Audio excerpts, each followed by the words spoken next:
নমস্কার, আমি অমলেন্দু। আজ আপনাদের পথের পাঁচালী থেকে একটু পাঠ করে শোনাবো। কেন শোনাবো, কী জন্য শোনাবো তা আপনারা নিশ্চয়ই বুঝতে পারবেন। চলুন পড়ি। এই জায়গাটা আমার অত্যন্ত প্রিয়। নবম পরিচ্ছেদ, বিভূতিভূষণ বন্দ্যোপাধ্যায়ের পথের পাঁচালীর নবম পরিচ্ছেদ। অপুদের বাড়ি হইতে কিছু দূরে একটা খুব বড় অশ্বত্থ গাছ ছিল। কেবল তাহার মাথাটা উহাদের দালানের জানালা কি রোয়াক হইতে দেখা যায়। অপু মাঝে মাঝে সেই দিকে চাহিয়া দেখিত। যতবার সে চাহিয়া দেখে ততবার তাহার যেন অনেক অনেক দূরের কোনো দেশের কথা মনে হয়। কোন দেশ এ তাহার ঠিক ধারণা হইল না। কোথায় যেন কোথাকার দেশ। মার মুখে ওই সব দেশের রাজপুত্রদের কথাই সে শোনে। অনেক দূরের কথায় তাহার শিশু মনে একটা বিস্ময় মাখানো আনন্দের ভাবের সৃষ্টি করিত। নীল রঙের আকাশটা অনেক দূর, ঘুড়িটা কুঠির মাঠটা অনেক দূর। সে বুঝাইতে পারিত না, বলিতে পারিত না কাহাকেও, কিন্তু এসব কথায় তাহার মন যেন কোথায় উড়িয়া চলিয়া যাইত। এবং সর্বাপেক্ষা কৌতুকের বিষয় এই যে অনেক দূরের এই কল্পনা তাহার মনকে অত্যন্ত চাপিয়া তাহাকে যেন কোথায় লইয়া ফেলিয়াছে। ঠিক সেই সময়ে মায়ের জন্য তাহার মন কেমন করিয়া উঠিত। যেখানে সে যাইতেছে সেখানে তাহার মা নাই। অমনি মায়ের কাছে যাইবার জন্য মন আকুল হইয়া পড়িত। কতবার যে এরকম হইয়াছে। আকাশের গায়ে অনেক দূরে একটা চিল উড়িয়া যাইতেছে, ক্রমে ছোট্ট ছোট্ট ছোট্ট হইয়া নীলুদের তালগাছের উঁচু মাথাটা পিছনে ফেলিয়া দূর আকাশে ক্রমে মিলাইয়া যাইতেছে। চাহিয়া দেখিতে দেখিতে যেমন উড়ন্ত চিলটা দৃষ্টিপথের বাহির হইয়া যাইত, অমনি সে চোখ নামাইয়া লইয়া বাহির বাটি হইতে এক দৌড়ে রান্নাঘরের দাওয়ায় উঠিয়া গৃহকার্যরত মাকে জড়াইয়া ধরিত।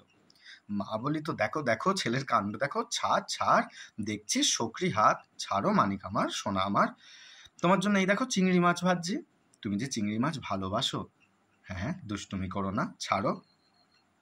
আহারাদির পর দুপুরবেলা তাহার মা কখনো কখনো জানালার ধারে আঁচল পাতিয়া শুইয়া ছেঁড়া কাশিদাসী মহাভারতখানা সুর করিয়া পড়িত। বাড়ির ধারে নারিকেল গাছটাতে শঙ্খচিল ডাকিত। অপুটের নিকটে বসিয়া হাতের লেখা ক খ লিখিতে লিখিতে এক মনে মায়ের মুখের মহাভারত পড়া শুনিত। দুর্গাকে তাহার মা বলিত, একটা পান সেজেতে তো দুর্গা। অপু বলিত, মা সেই ঘুঁটে কুড়োনোর গল্পটা। তাহার মা বলে, ঘুঁটে কুড়োনোর কোন গল্প বলতো? ও সেই হরিহরের, সে তো অন্নদামঙ্গলে আছে, এতে তো নেই। পরে পান মুখে দিয়ে সুর করিয়া পড়িতে থাকিত। রাজা বলে, শুনো শুনো মুনির নন্দন, কহিব অপূর্ব কথা না যায় বর্ণন। সোমদত্ত নামে রাজা সিন্ধু দেশে ঘর, দেব দ্বিজে হিংসা সদা অতি। অপু অমনি মায়ের মুখের কাছে হাতখানি পাতিয়া বলিত, আমায় একটু পান। মা চিবানো পান নিজের মুখ হইতে ছেলের প্রসারিত হাতের উপর রাখিয়া বলিত, বড্ড তেতো, এই ক্ষয়েরগুলোর দোষ, রোজ হাটে বারণ করি ও ক্ষয়ের যেন আনে না, তবুও। জানালার বাহিরে বাঁশবনের দুপুরের রৌদ্রে মাখানো শ্যাওড়া ঘেঁটু বনের দিকে চাহিয়া চাহিয়া মহাভারতের, বিশেষত কুরুক্ষেত্রের যুদ্ধের কথা শুনিতে শুনিতে সে তন্ময় হইয়া যায়। মহাভারতের সমস্ত চরিত্রের মধ্যে কর্ণের চরিত্র বড় ভালো লাগে তাহার কাছে।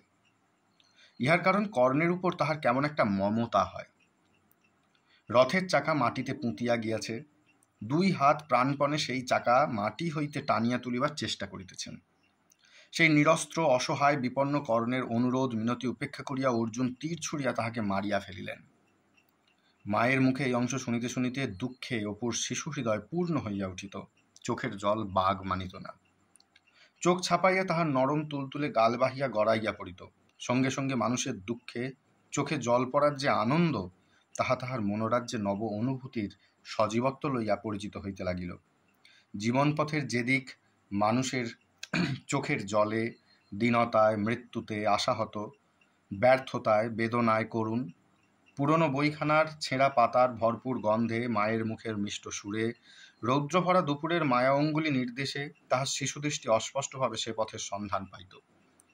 বেলা পড়িলে মা গৃহকার্যে গেলে সে বাহিরে আসিয়া রোয়াকে দাঁড়াইয়া দূরের সেই অশ্বত্থ গাছটার দিকে এক একদিন চাহিয়া দেখে।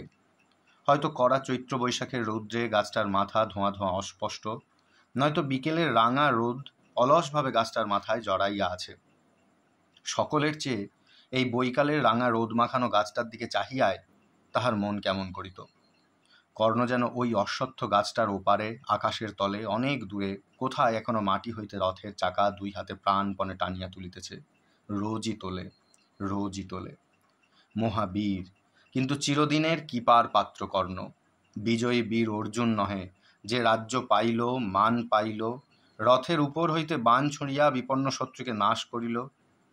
বিজয়ী কর্ণ, যে মানুষের চিরকালের চোখের জলে জাগিয়া রহিল, মানুষের বেদনায় অনুভূতিতে সহচর হইয়া বিরাজ করিল সে।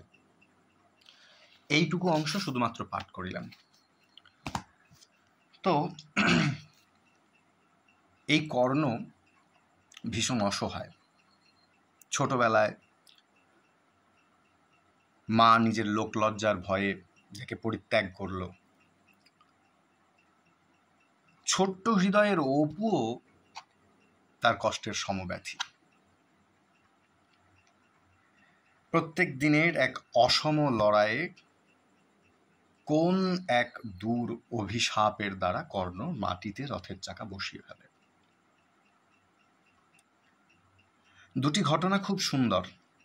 এক, শিশু হৃদয় অপু কল্পনার রাজ্যে বিলাসিতায় কোন চিলকে আশ্রয় করে চলে যায় যেখানে তার মা নেই। এমন কথা তার মনে পড়া মাত্রই তার মায়ের জন্য বুকটা কেঁপে ওঠে, আর রান্নাঘরে যে মাকে জড়িয়ে ধরে, খুঁজে পায় তার প্রাণের আশ্রয়টুকু। আর দ্বিতীয়, ওই ছোট্ট শিশুটিরই হৃদয়ে চিরবঞ্চনায় বঞ্চিত কর্ণের জন্য, যার হৃদয়ে করুণ রসের উদ্রেক হয়।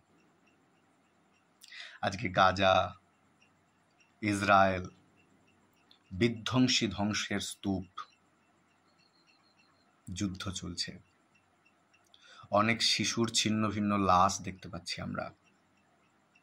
একই সঙ্গে অনেক কর্ণকে দেখতে পাচ্ছি সেখানে। ঠিক যেন অপুর মতো ওই ঝোপটার আড়ালেই, আমার ঘরের পাশেই ওই যুদ্ধটা যেন এখনই ঘটছে। আজ ওখানে ঘটছে, কাল আমাদের গোঁড়ামিতে আবার আমার দেশে ঘটবে। ঠিক আজকেই রামনবমীর উল্লাস, কিছুদিন আগে মালদায় আর এক উল্লাস। রাজনৈতিক নেতাদের ষড়যন্ত্র, আইন। অপুরা এত কিছু বোঝে না। অপুরা কাঁদবে। অপুদের মুক্তি দিন। শুভ বুদ্ধিগুলো জাগুক, শিশুগুলো শৈশব পাক।